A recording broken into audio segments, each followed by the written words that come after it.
Mini episode 46 of the FDH Lounge is brought to you by the Pullins Group, delivering public affairs consulting and marketing services for small businesses trying to grow. Follow them on the web at pullinsgroup.com. A long time ago, on a gloomy, wet Cleveland spring night, two men stand alone amidst the late-night drizzle.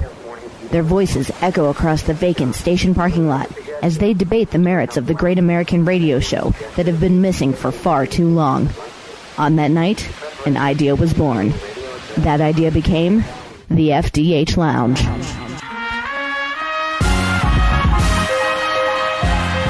Welcome to the FDH Lounge. Welcome to another mini episode of the FDH Lounge, hosted here by Sportsology on their channel, and very grateful to them for doing so, for our good friend Russ Cohen for throwing open the doors for us yet another time here. The FDH Lounge, the program where nothing is off topic. Good evening, everyone. I'm FDH Managing Partner Rick Morris. I'm going to be joined shortly by two very special guests as we discuss here this evening the unfortunate, and I guess that would be a tremendous understatement, the tremendously unfortunate set of events at Penn State and at Syracuse, two schools that are joined, quite frankly, by shame right now as the youth molestation scandals have swirled around both schools, as they have other institutions in past years, from the Catholic Church to some other places.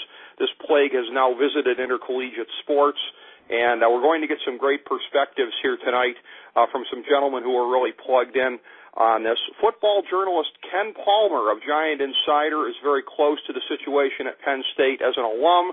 He's remained very plugged into everything that has happened over an extended period of time. We've got him on with us. We've also got our good friend Steve Kallas, FDH Lounge dignitary and a multi-platform personality here, a terrestrial radio, cable TV, and the Internet between WVOX, WFAN, SNY in New York, and our old stomping grounds with the FDH Lounge, the Sports Talk Network. We'll predominantly be getting some thoughts from Ken on the front end here, because I know we've got him for a limited availability. We may try and get a redirect on one of his thoughts, possibly from Steve, and maybe get a little bit of interaction here. But I know we've got Ken for only a limited period of time, and we're sensitive to that. So let me bring them both in. We've got Ken Palmer here in the lounge. Ken, good to have you on, my friend. How are you tonight? Real good, Rick. Good to be on with you as always, buddy. Thank you, my friend. Good to have you back in. And Steve Kallas also. Counselor, how are you doing tonight, my friend? I'm doing well. Great to be with both of you. I know you have a limited time, Rick, so we can get right to it. Let's, I know we've only got Ken for a couple minutes here, but Ken will start with it. And again, your thoughts as this thing's been developing. I know that obviously there was a lot of shock, certainly denial in some quarters over the first part of this scandal.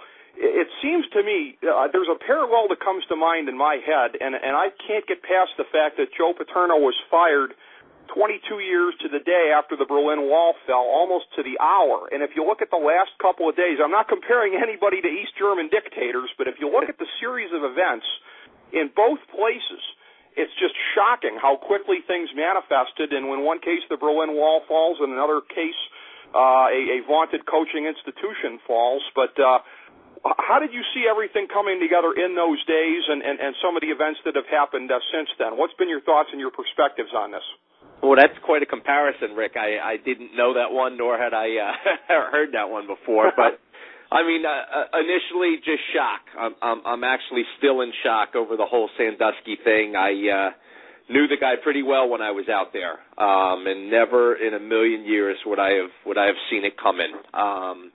The way just the dominoes fell were surprising as well. You know, when you first hear the news, okay, well, it's absolutely terrible, but you're kind of thinking it's an isolated incident. And then next thing you know, heads are rolling and everyone's falling. I'm sure I'm in the minority here.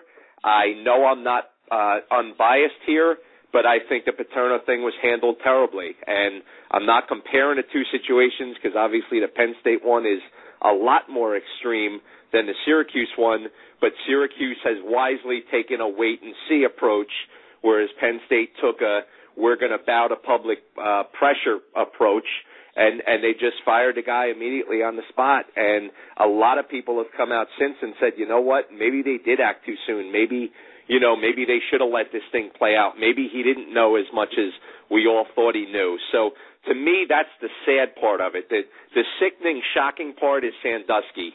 And it's hard to think he's innocent at this point with everything that we've seen and heard and all the corroboration. But to me, the sad thing is the way that the university just showed so little loyalty and faith in Paterno and just canned him immediately. That's what's still keeping me up at night and kind of sticking in my craw.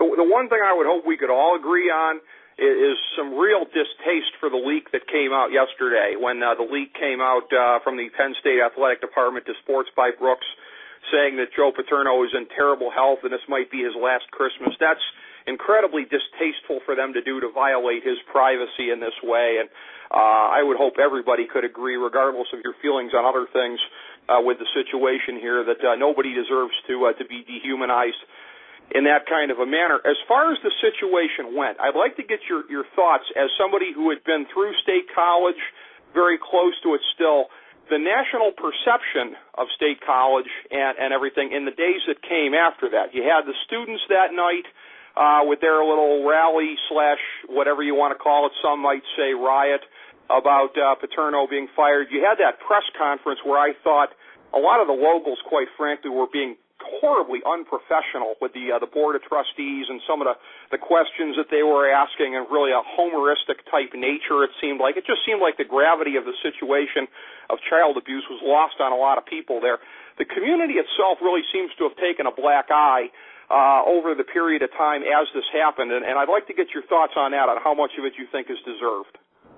Yeah, no question. I mean, to me, Rick, and I'm a member of the media, as are all three of us here, but to me, I was absolutely just sick over the media handling of the situation, in that those weren't riots out at Penn State the night Paterno was fired. A couple kids overturned a truck. That was the extent of it. And I know from someone that was there that cameramen were trying to incite the crowd because they were out there to see riots. These cameras and these dopes holding the microphones were out there to see riots, and when they didn't see riots, they tried to start their own riots. The other thing that made me absolutely sick and has gone unreported was there was supposedly a bomb threat the night before the Nebraska game, started by the media, of course. There was no bomb threat. I actually was able to confirm without a shadow of a doubt there was no bomb threat. So here you have the media making themselves the story. And that's what they wanted to do. They want it to be mayhem. They want it to be riots. They want it to be bomb threats, whether they're there or not. That's what the media wants, so that's what the media gets. So to me, that stood out, and that's something I don't think a lot of people realized, the way it was portrayed. As far as the press conference, yeah, Rick, there's no question. That was horribly unprofessional. But they let students in, not even students that were members of the media. There were actually just students off the street in there.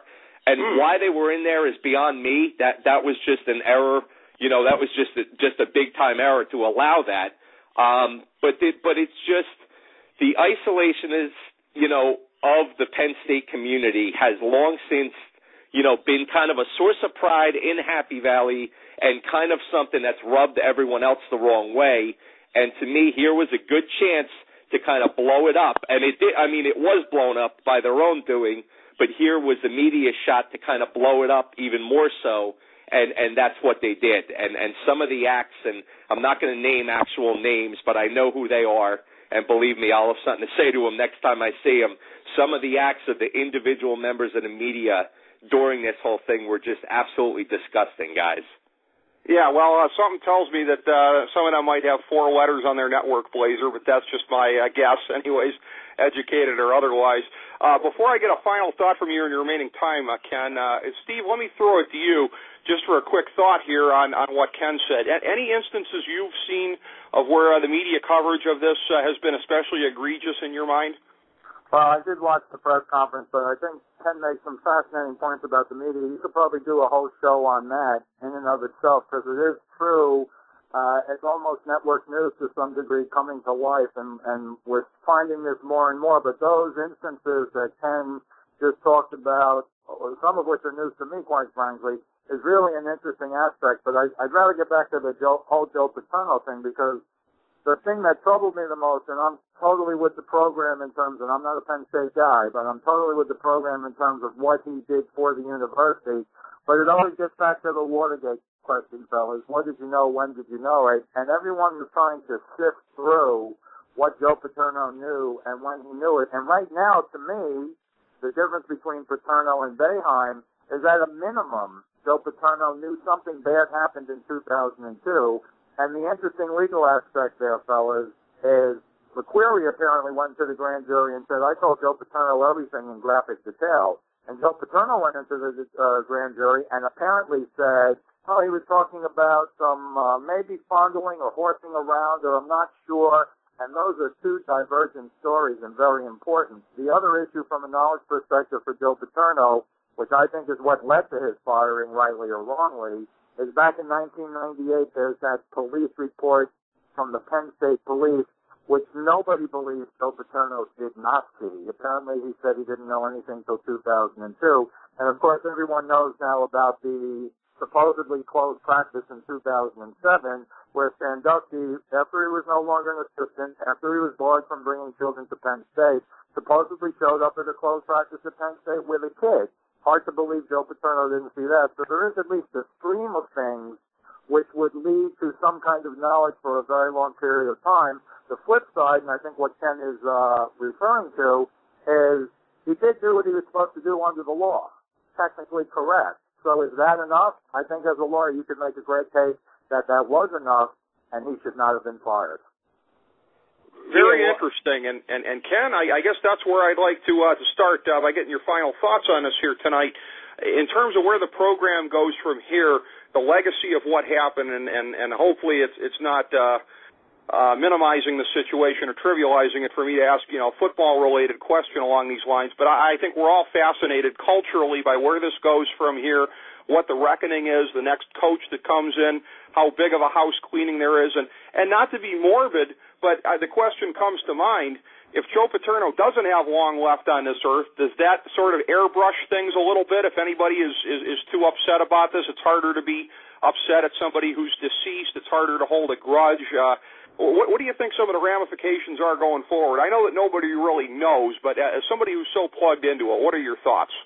Well, just to start with the health situation, people kind of claim that, wow, this thing went down, and then the Paterno camp kind of leaked out that he was sick, looking like, he was looking for sympathy. And it couldn't have been more opposite from the truth. He knew he was sick a week or so before any of this went down, didn't want it known, then especially did not want it known after this went down, and then they got wind that enough people knew about it and were going to blow it out. So that's why they said, okay, let's at least let this information out on our own, under our own power, so to speak. So that's another thing that really has bothered me, is they're making it look like, wow, this guy, he's trying to cover up all this craziness by saying he's sick now. He knew he was sick. He didn't want it out, and if none of this had gone down, we probably still wouldn't know that he was sick at this point. That's just kind of how he operates. But, just when the thing went down, I mean, to me, it on one hand, it showed all that was right about society when you saw the kids and, they're raising money and Penn State's going to donate money.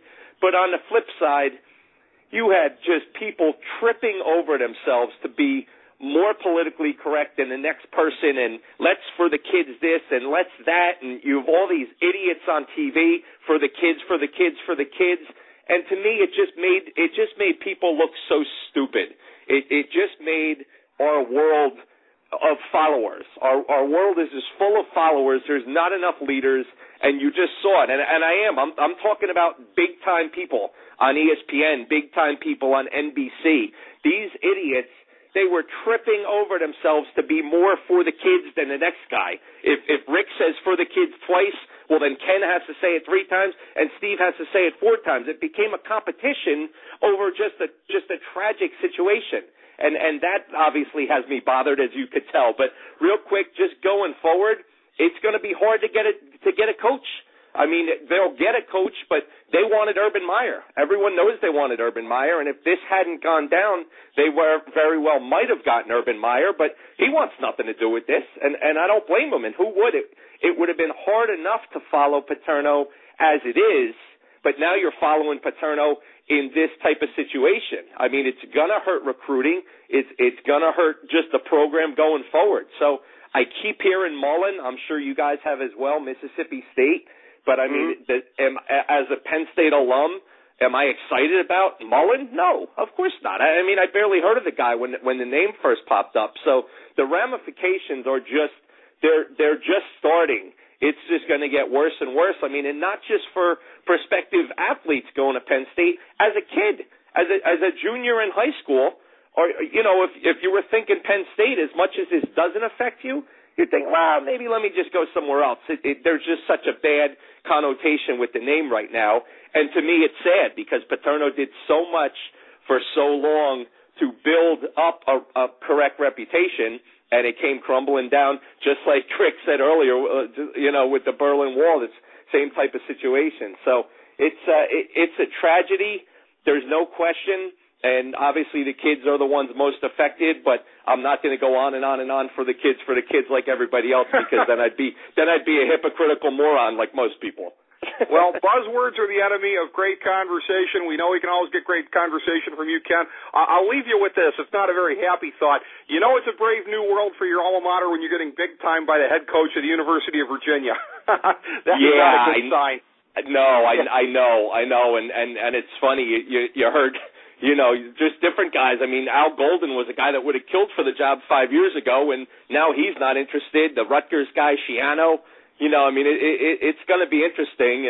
And to me, you know, it's just, you know, whoever they get, I'm not going to be happy with. I could tell you that right now. Once Meyer signed on the dotted lines in Columbus, I'm not interested in whoever else they get at this point, guys. Well, it's pretty bad when Al Golden would rather deal with the aftermath of boats and hose than go into a Penn State to deal with that. So we'll have to see how it goes. But, Ken, always a pleasure, my friend. Looking forward to having you back in the FDH Lounge sometime soon. You bet, fellas. Stay well. Be good. Thanks, pal. Good to have you on. All right, our good friend Ken Palmer from Giant Insider. Good to have him on here tonight. Steve, something that had come up just sort of briefly there as we were talking about some of the legal things in just a loose kind of a way and talking with Ken. I've been dying to ask you ever since this broke, what would you, as a man of the bar, have to say about a lawyer who would allow his client to go on and get vivisected the way that Jerry Sandusky did by Bob Costas? You know, I gotta say, it's just so bizarre, and people talk about 15 minutes of fame, and this Amendola is getting his now, but it just doesn't make sense. Now, again, he was questioned as recently as yesterday about this whole, I don't even know what to call it, procedure, process, ability to try and do something for his client. He said he has no regrets about anything he's done so far, and that he has a plan. The problem is no one can really figure out what the plan is. Certainly Jerry Sandusky has not helped himself. Just, you know, when they tell you don't say anything, get a lawyer, keep your mouth shut, anything you can say can and will be used against you. Well, just look at the answer to the Bob Costas question, you know, are you sexually attracted to young boys? And that pause that was probably a second or two, but seemed like an hour. And then the 30-second answer before he said, no, I'm not. So, I mean, just in and of itself, if you played that tape for somebody, like a juror, I don't think they're going to really quite believe anything the guy says. And, again, supposedly Amendola has a plan, but if he does, none of us can figure it out. Now, some people have hypothesized that he's going to try and make a case that his client is insane. But I'm not even sure you would make that case with Bob Costas on national TV. You're going to have to get 3 experts to say the guy's crazy. I don't know if you can do that or not. And I got to tell you, he doesn't seem crazy to me. He seems in like 100% total denial. I will say there's one other thing, though. During that interview, the Costas interview, and everybody gave Bob Costas great marks, and hey, he's Bob Costas, he's a great interviewer. But in one sentence, Jerry Sandusky said the following in one sentence, Rick. I've showered with boys, I've hugged boys, I've touched their legs, not in a sexual way. That was in one sentence. The next question then has to be, if you had a prosecutor there or a lawyer, I think the next question would have been, okay, you just said you've taken showers with a boy and you hug boys. Did you hug a boy in the shower? You touched him on his leg. Did you touch him on his ankle? Or did you touch him on his thigh? In other words, it could have even been worse than it was, and I think it was pretty bad. So, no, I have not figured out the plan. I'm surprised. I'm not going to jump on the guy like every other lawyer in America has, because it's like beating a guy while he's down. If he has some master plan, nobody can figure it out. So my sense is, frankly, that there is no master plan. If you're trying to make this guy a sympathetic guy, that hasn't worked. If you heard about the letter today that his wife wrote, I don't know if you heard about it yet, it just came out today, open letter from Jerry Sandusky's wife, thanking all their friends for sticking by them. Now, I don't know who's sticking by him. I have not heard one guy stand up for Jerry Sandusky. I mean, because if you read the grand jury presentment, that 23-page document, which you can find online anywhere, it makes you sick to your stomach, Rick. So I don't understand the plan. I don't really think there's a plan. I don't think he's going to try and say the guy is insane. Certainly if you were going to do that, you wouldn't go about it this way, frankly. So I must say I'm a little, I can't figure it out. So do I think it was a big mistake? Absolutely. Yeah, I think so. And a couple things came to mind about what you just said. One, it looks like the only guy who's bucking for an insanity plea is the lawyer himself. That doesn't do the client any good by letting him go on there and do that. Second of all, if you know that when your client is asked if he's a kid toucher and you're going to get 30 seconds of humming, yeah, it might not be a good idea to let him go on there in the first place. But what do I know? I'm not a man of the bar myself. I'm just a legal layman here. I think a lot of this is common sense. Certainly you have a lot of that, Rick. Again, it's befuddled people. Again, the only thing I remotely heard that could be an explanation is that he's going to have him plead insanity, not guilty by reason of insanity. But I personally don't even think that's going to fly. No, I wouldn't think so either. Moving more towards media ethics and the like, what do you think about the situation here with as we look at Syracuse? ESPN, again, they claim they did something with the tape years ago of Mrs. Bernie Fine, but having this thing recorded back in 2002, and it's only coming out now. Mark Schwartz has been out there doing a lot of damage control, but it doesn't appear to be doing any good. And from an ethical point of view, I got to say, again, as a layman in these matters, it really doesn't look good for them at all to have been sitting on this thing all that time. Well, the Post-Standard, which was the newspaper whose reporters apparently encouraged Bobby Davis to actually go and make this tape, which is a whole other interesting thing, actually wrote like a 4 or 5 page defense of themselves as to why they didn't do it. And of course, the good thing, I think, for ESPN and the Post-Standard is that neither of them went with it, so they could say, hey, we both came to the same conclusion separately. On the one hand, that's kind of good. And nobody thinks that tape would ever see the inside of a courtroom. That's all true. But from a going-forward perspective at the time, I listened to that tape, you listened to that tape. I mean, it's another sick tape. I mean, all you keep saying in this case is, man, this stuff is sick. In the Bernie Fine case and in the Sandusky case. But specifically with the tape, I read the defense that the Post-Standard said, and they came up with there was no second guy at the time, there was no this, there was no that, there was no corroborating evidence. What would happen, how would you feel if it was you and it might have destroyed your life? And you know what? That's not so bad as far as it goes, but here's the problem with that. What happens if it was true, and then it destroyed other people's lives? So I would write one more sentence if the song would be objective. The objective would be, what would happen versus how many lives were destroyed? And we don't know the answer to that. Could be 0, could be 1, could be 2, could be 20. We don't know it. Like today we don't know. But how many lives could have been saved if something had happened? The Sandusky case is better because if someone stopped him in 98, or 2000 when the janitor saw him in the shower, or 2002 when the query saw him in the shower, 5 or 10 or 15, there's already 22 victims who have come forward in the Penn State case. So that's obviously a little farther along.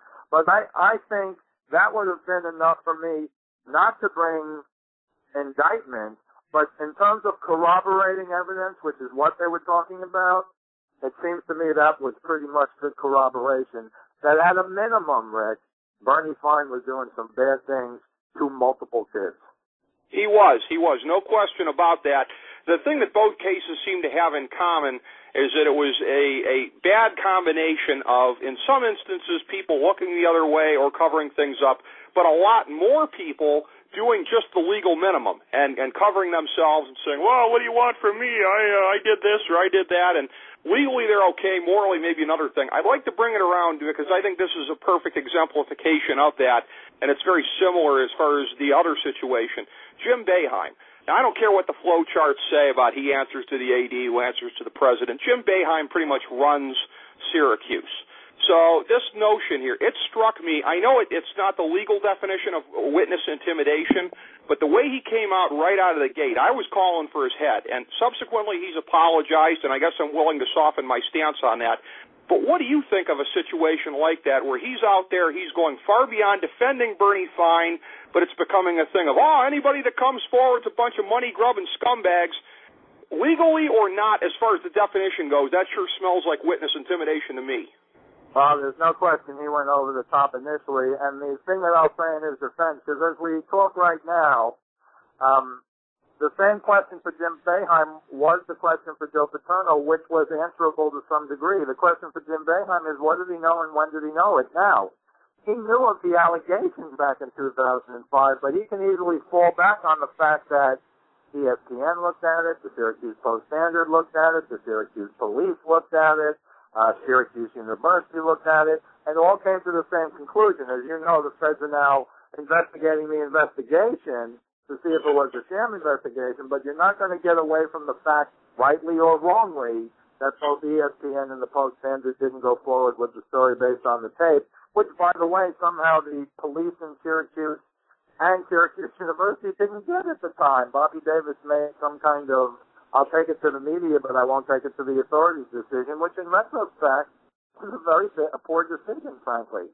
But I think overall, the problem for Boeheim, I still don't know the answer. To me, Boeheim was being loyal. You can go that way. But what did he know and when did he know it? Is it like none of us can really believe that Paterno definitely had knowledge, but none of us can really believe that Paterno didn't know about it in 1998. He knew about it for sure in 2002. He had to be at the close practice in 2007 unless they can prove he wasn't. To me, that's a pattern over 9 years. Now, with Jim Boeheim, though, who according to other coaches, that Boeheim never goes to their hotel room. He never went to a Bernie Fine hotel room. He was defending a loyal friend. He was being loyal to a friend of 50 years. I can still buy all that. I would not call for his firing until somebody shows me that he knew something or saw something. And I think even Bobby Davis said he never saw Boeheim when he was with Fine, for example. But Bobby Davis was a ball boy, for example, as you know. And the whole Mike Lang thing, the second guy who was Bobby Davis' stepbrother, he first denied anything had happened. That was part of everybody's investigation in 2005. He was not the corroborating witness back then that he was 2 weeks ago. And now the third guy, and I do have an article up at sportstalknetwork.com. I wrote a few weeks ago, the Pennsylvania State Court might be the place to go because in Pennsylvania, as opposed to New York, the victim, you can be indicted for child abuse until the victim's 50.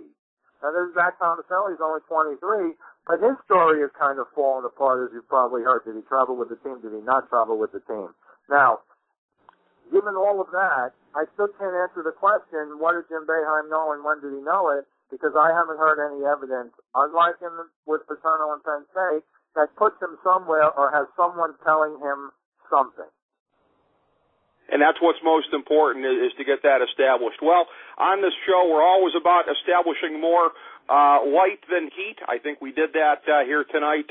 With Ken Palmer, Giant Insider, and with you, our good friend Steve Kallas of WVOX, WFAN, SNY, and the Sports Talk Network. Steve, always a pleasure, my friend. Can't wait to do it again with you here in the FDH Lounge. Same here, Rick. Always good to speak with you. Have a good night.